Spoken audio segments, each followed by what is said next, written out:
Dobar dan, danas radimo ljigavca. Treba nam deterđent i ljepilo. Prvo stavimo ljepilo.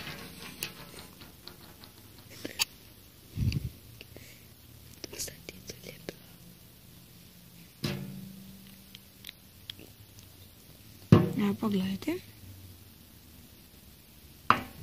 I deterđent. Malo deterđenta. Uzmete štapić i miješajte.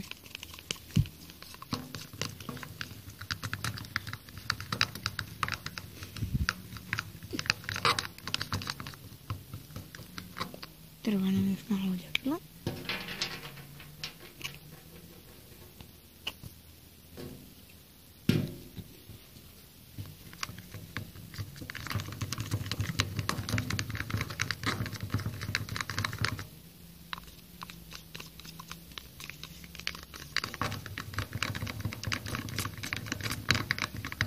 Smjesa mora doći ovako.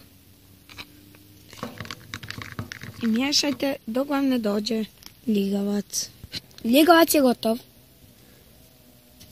Kad završite s njim s igrom, spremite ga da se ne osuši. Doviđenja.